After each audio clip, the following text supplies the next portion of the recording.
It's time for this week's episode of Brandon Sports Talk, featuring in-depth interviews from those who are trending in the world of athletics. And now, here's the host of Brandon Sports Talk, Brandon Pate.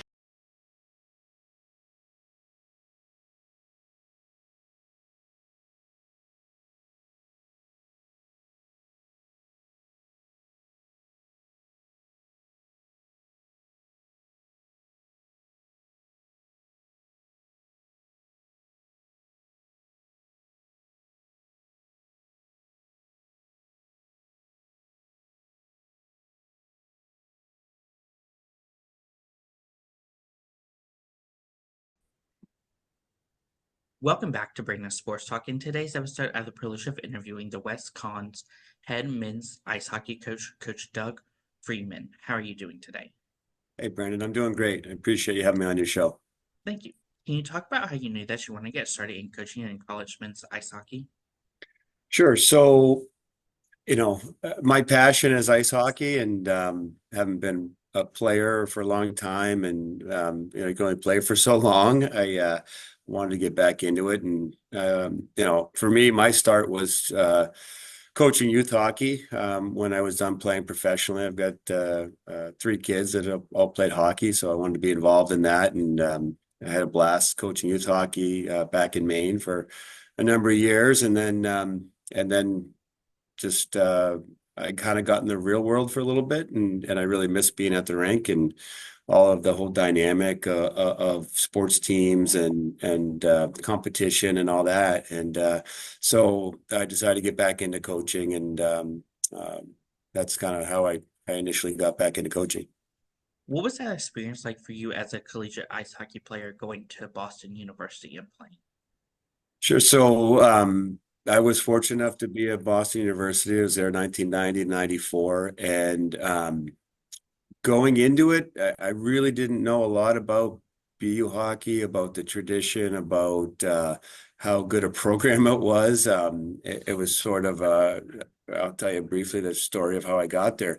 I was originally going to go to Colby College up in Maine, and through some really close friends of ours that I'd met over the years, they introduced me to Coach Parker at the time, and he basically said, if you want to try to walk onto our team, you can, and if you're not good enough, then you're not good enough. And so I say, hey, I'll give this a shot, right? And so I went to BU, and I got cut. I started on the JV team.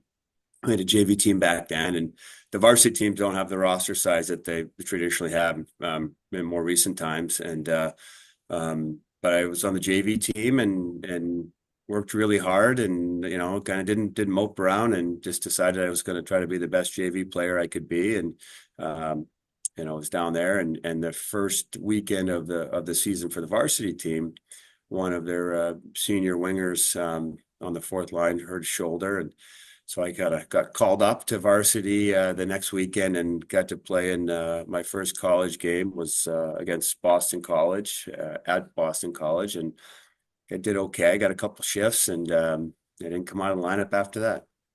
What was that experience like getting to represent them and putting on that sweater for them? It was great. Like I said, it was a little surreal being there, just because there were so many good players. That my freshman year, actually, for BU, I believe, was the most players that ever played in the NHL from any BU team. And, we had third line guys that are winning, Stanley Cups in the NHL. Like we were so deep. And I didn't realize how good some of these guys were. My game was all just hard work. These guys were like skilled guys, and it was like, Hall of Fame NHL guys. And just fun to watch, and just to be around them and learn a lot. And I think that helped me as a player to get better, playing with better guys. And I went from being sort of a fourth line role guy, which I was perfectly fine with my first year, to sort of transitioning into more of a point guy as an upperclassman. But it was still nice because I never, you can't take the hard work out of a guy, and that I knew that was the key to success for me. But it was a lot of fun to be there, and just you have a lot of respect for the jersey there with the players that have been there and the players that are involved with the program, the alums and everything like that. And it was just a great overall experience. I'm really happy that I ended up to decided to take that chance to go to BU. After your collegiate time, what was it like going into the NHL and playing for the Nashville Predators? So that was a great experience. I wasn't there very long, but I was selected by them in the expansion draft, and it was a really cool to be in Nashville. At the start of the year with the buzz, the town's an unbelievable city, I guess, not town, but and just how the people embrace the sport down there and kind of were just kind of rabid hockey fans and everybody from your regular Joes to the country music stars and the other athletes in town. It was really cool to be down there and kind of be around that. What was that experience like, as you said, being a part of that expansion draft when Nashville came to the NHL? Yeah, it was exciting. Anytime you're drafted, it shows you that somebody wants you. I was originally drafted by what's the Colorado Avalanche now, which is the Quebec Nordiques back then. And that was a really an honor to be selected and to be picked in the expansion draft. I feel like starting to really play well in the American League, which is right below the NHL. And so I think that was I kind of took it as a reward. For you, what was that feeling like putting on that Nashville Predators hockey jersey? It was great. It was great. Again, just uh, an honor to wear a jersey in the NHL. It's an honor. I always looked at it wherever I was. It was an honor to wear that jersey and to play with pride for that organization. Just because it was, it's a blessing to be able to play professional hockey. It's a blessing to play college hockey. So I just had a lot of pride with that. And, people ask me today, like, who was your favorite NHL teams? And I'm like, well, it's, Nashville and Edmonton. Those are my two favorite. It's because they gave me an opportunity to play there and to have a really great experience. After your playing time, what was it like getting into coaching professional ice hockey? So, yeah, like as I said earlier, everybody's time has got to end at some point when you're playing professionally, and so getting into coaching was great because there's definitely a void. For me, I feel like after you're done playing, where you miss being with the guys, you miss that sort of the smell of the locker room, you miss going on the road, you miss all of those fun things that make it such a great sport. And so getting into coaching was a great transition for me to be able to still be in the rinks and kind of hopefully impart some of my wisdom that I've learned over the years onto my players. What was that experience like being the head coach for the Twin City Thunder? So the Twin City Thunder was a junior team up in Maine that was started. I was there for 2 years, and it was a lot of fun. I was a good age. I had come from prep school, where at the prep school level there, I was doing a multitude of tasks and roles. I was a golf coach. I was athletic director, and that was a great experience to really help me become a better coach with some of the things that are involved off the ice. And so being able to coach with the Twin City Thunder was great because it was really just focusing on hockey. And I knew that's what I wanted to do.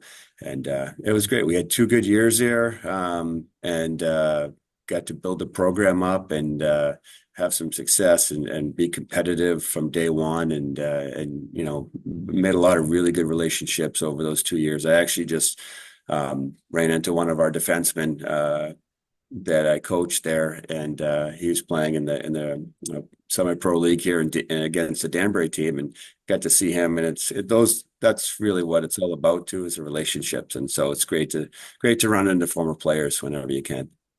How was that experience like going back to your alma mater to being a director of operations? So it was a great experience for me. One, obviously, anytime you get to go back to a school that you went to and that you're familiar with, it was awesome.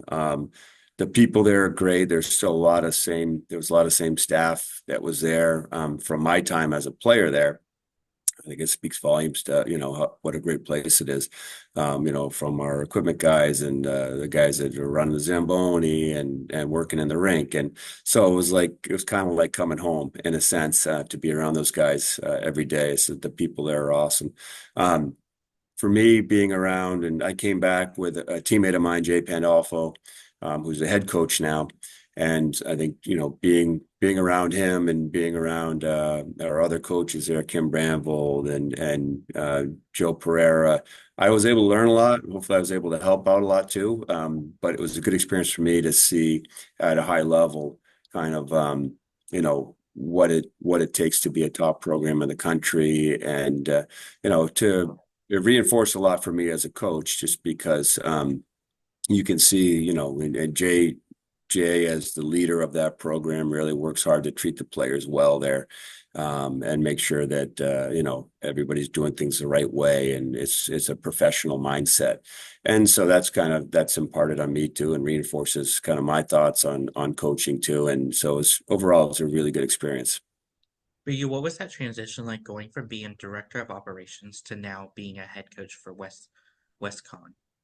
Yeah, so now I've kind of jumped from the back seat to the front seat, right? And I'm driving the car now, and so it's definitely it's a little stressful at times, but I'm really enjoying it. I think the big piece of it now is I'm in control of everything, in a sense, and recruiting, and obviously once we get to hit the ice this fall, coming up, or next fall, sorry, will be the on ice piece of it. And but it's good. It's actually nice to have this year of being able to build the team and recruit the team, because it is a lot of work.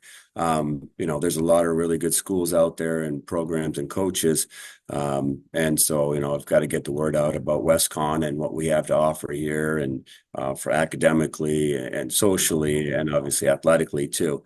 And, and so it's going to be a heavy task, but I'm really excited about it, and I've really enjoyed it so far. As a new head coach, what has that been like building a new program from the ground up and bringing WestCon an ice hockey program? Yeah, sure. So, I think a big piece of my goal here, obviously, is we want to be competitive from day one, and I know that we will be, but I also want to be doing things the right way. I want to have good student athletes in here, kids that want to get their degree, kids that want to go to class, but also kids that are going to be good teammates, and kids that really want to be part of the whole environment here, in a college university. It's a great campus here, and there's a lot of really good stuff going on. And so I want those guys that really want to be here and be part of it. What is it like bringing over your D1 experience over to the D3 level of men's ice hockey? Hopefully that helps me a lot with it. But again, it's also a transition, and there's a lot to learn about D3 sports. I've been fortunate to be able to watch, from just a visual aspect, to be able to watch a lot of Division III games, because both my boys have played at the Division III level. So I have a really good sense of what it takes to have success, just from watching their teams and their coaches that have done a good job with their teams, and be able to talk with them. I think a big part of anything is having a good sort of network of friends and mentors that you can bounce ideas off of. And again, I've got that my guys back at BU, and I've got other Division I coaches. I've got pro coaches. I also have some Division III guys that I'm able to talk to as well. And it's important to have that network, and be able to have guys that can help you too. It's not a bad thing to be able to have to ask for help. As a head coach, what has that been like building the coaching staff around you and the players around you?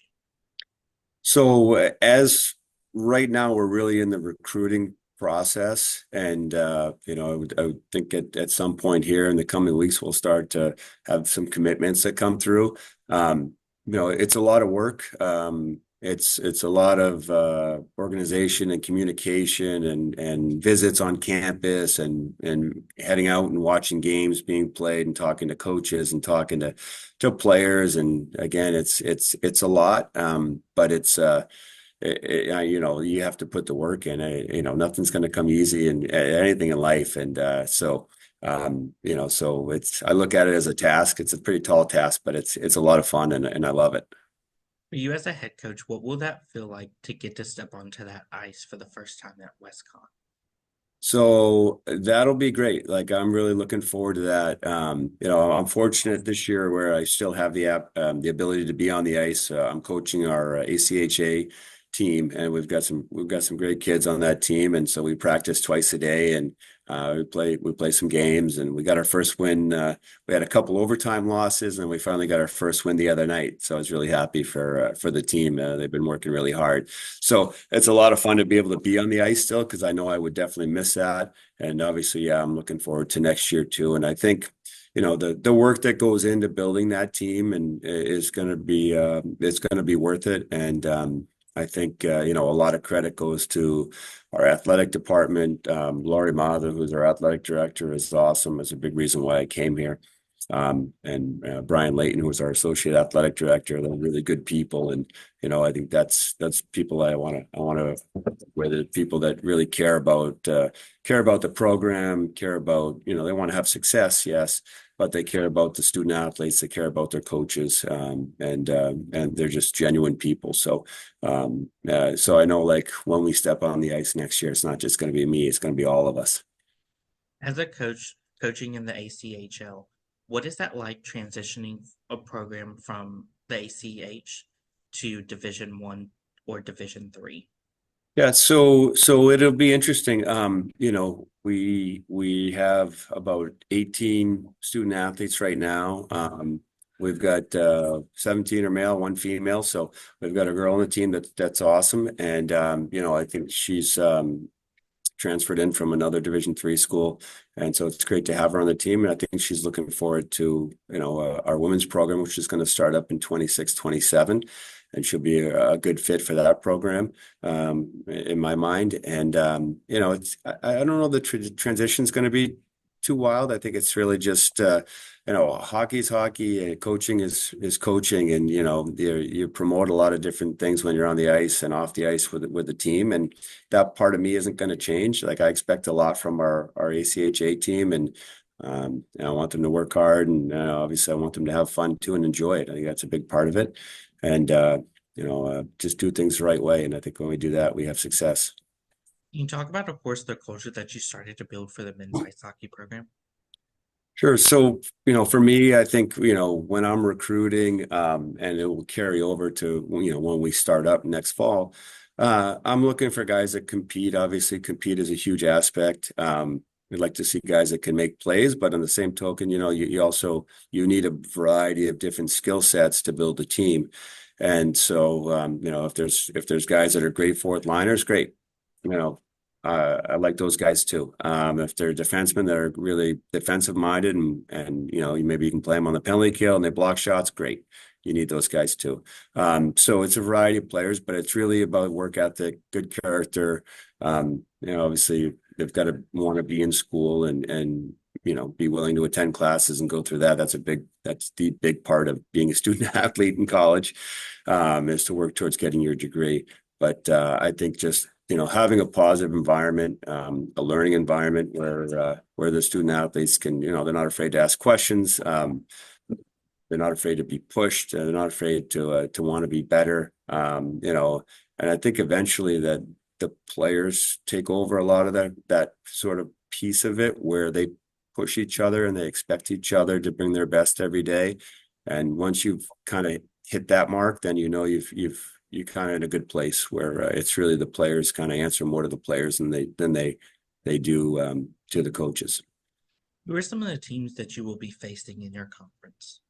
Sure. So our conference is going to be a really good conference, a Little East conference. It's going to include teams ranging from throughout New England, UMass Dartmouth, UMass Boston, Babson, Norwich, Castleton, University of Southern Maine, Plymouth State, Keene State. So it's going to be a competitive conference. The travel's not too bad. For us, everything's relatively close, especially for players coming in from playing juniors where they're, having 8, 10, 12-hour bus rides. This would be nothing for them. So, but it should be a very competitive conference.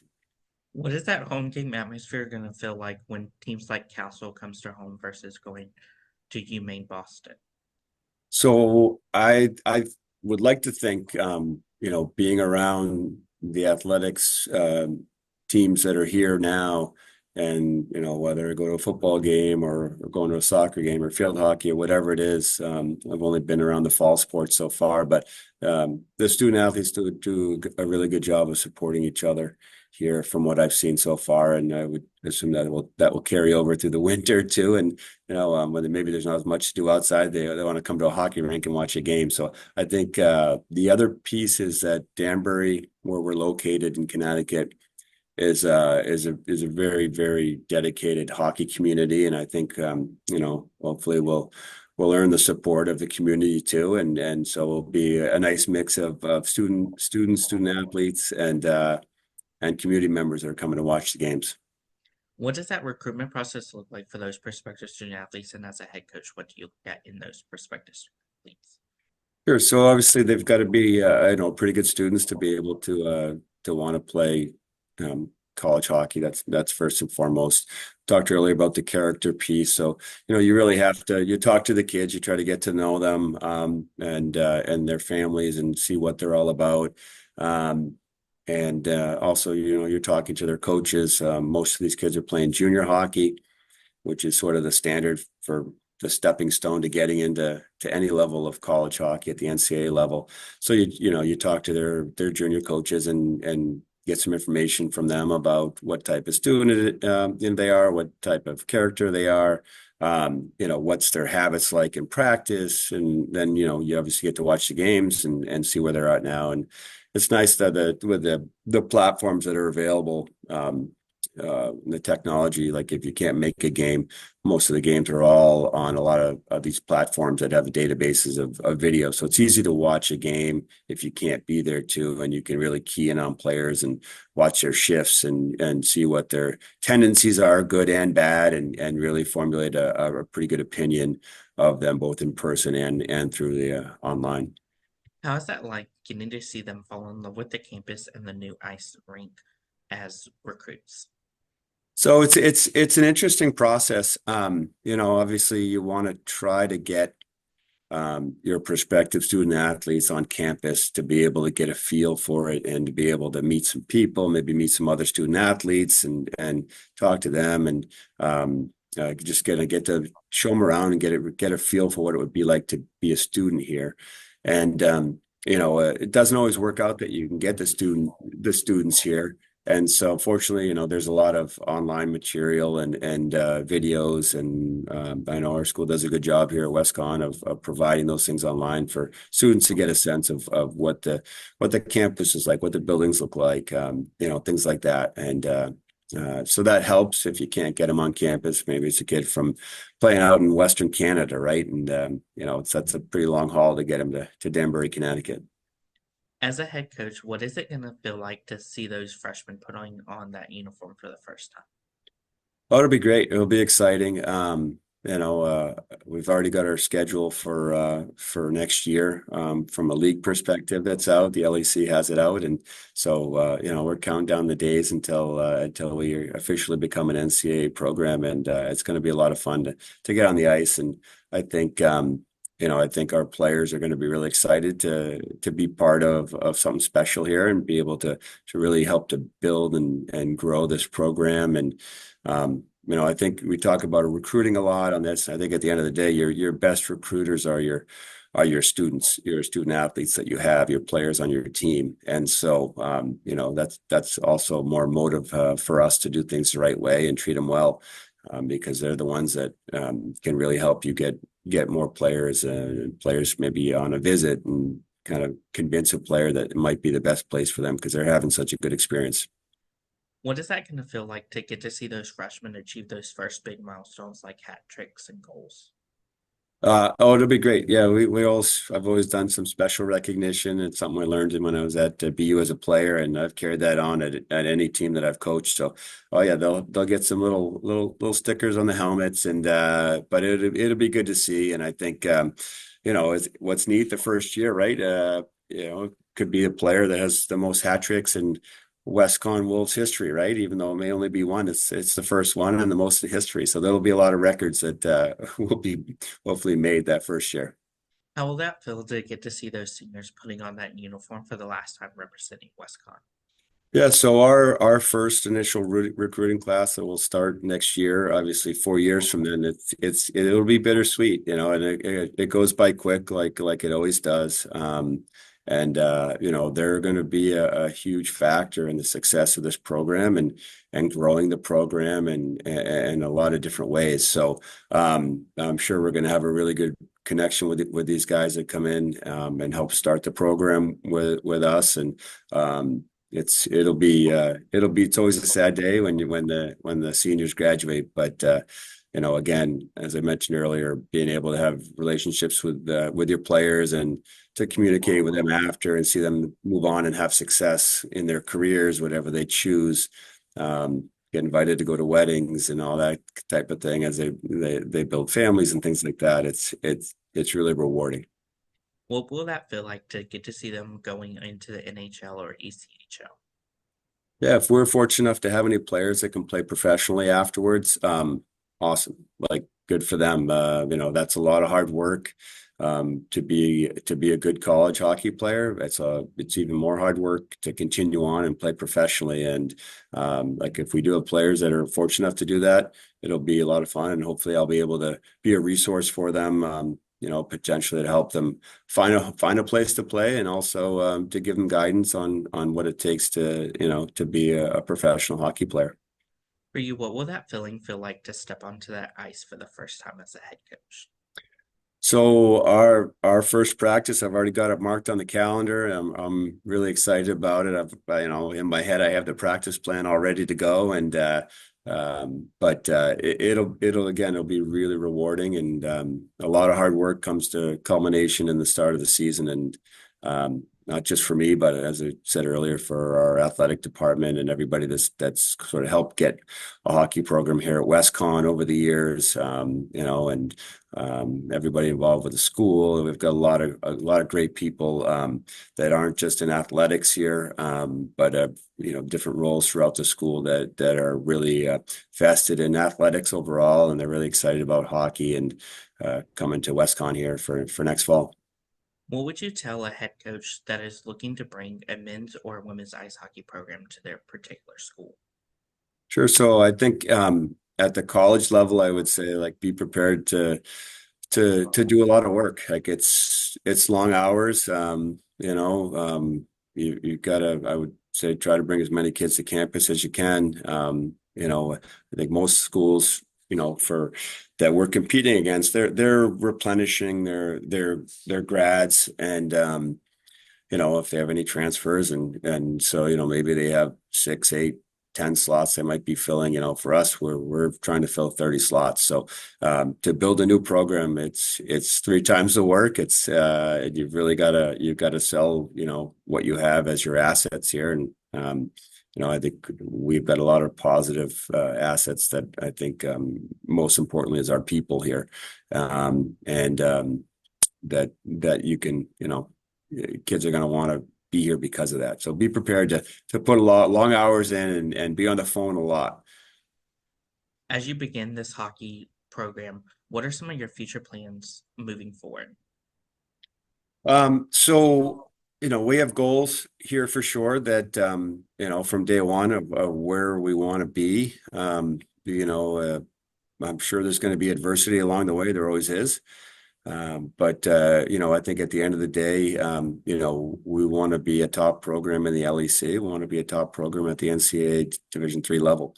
Again, that's all about bringing the right kids in that want to compete and want to win, but also we want all of our players to graduate and again move on to careers that they can have success into, and hopefully kind of take those life lessons that they've learned on the ice and off the ice and carry those over to the business world.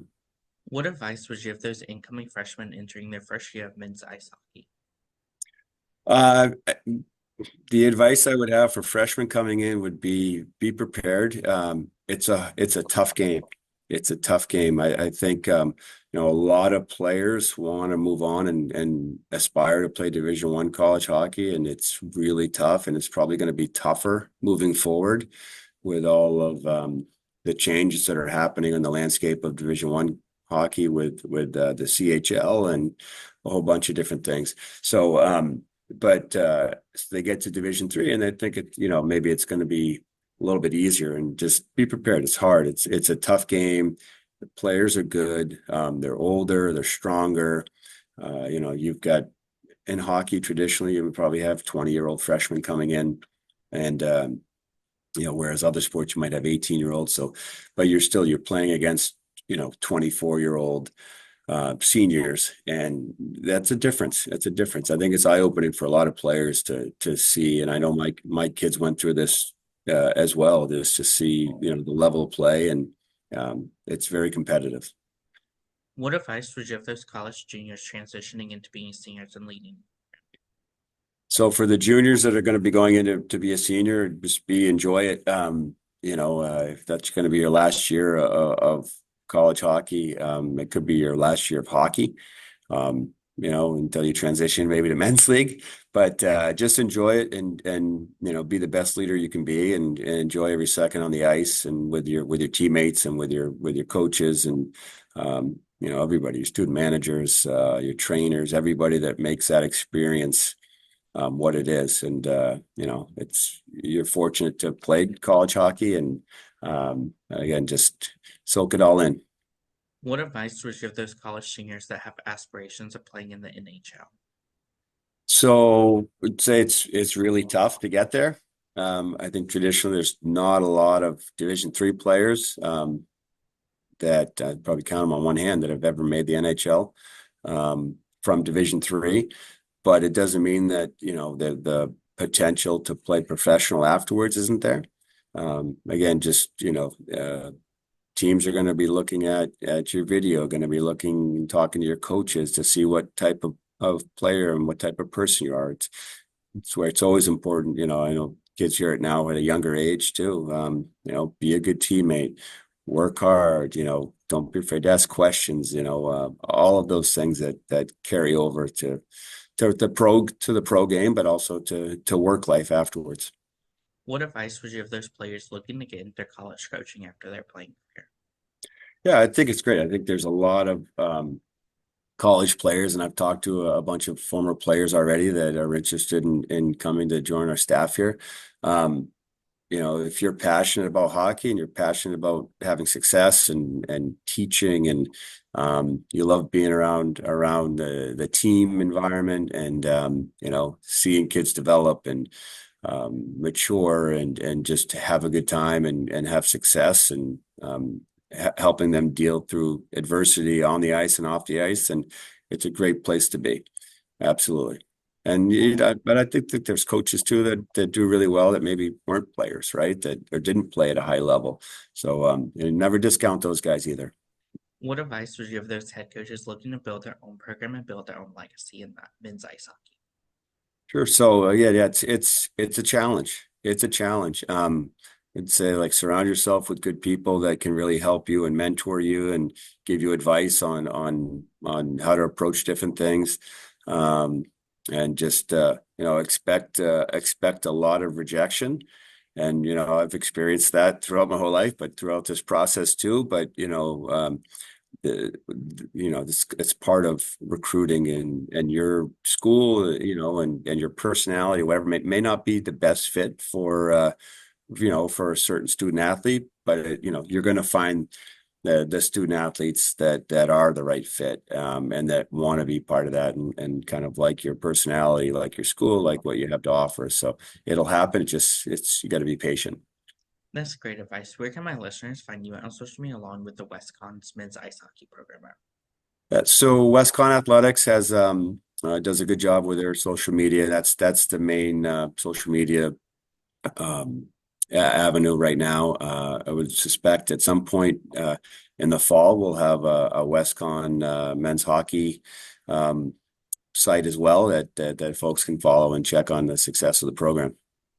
Thank you again, Coach Doug Friedman, for your interview, and best of luck in your future as the head men's ice hockey coach for Westcon. Thanks, Brandon. It's been a pleasure talking to you. Appreciate it. You can find Brandon Sports Talk on Instagram at Brandon Sports Talk, Twitter at Talk_Brandon, and you can find me on YouTube at Brandon Sports Talk. Don't forget to like, comment, and subscribe. Thank you again, Coach Doug, for your interview, and best of luck in your future. Thanks. You've been watching Brandon Sports Talk. Please feel free to like, share, and subscribe to Brandon Sports Talk on social media and on YouTube.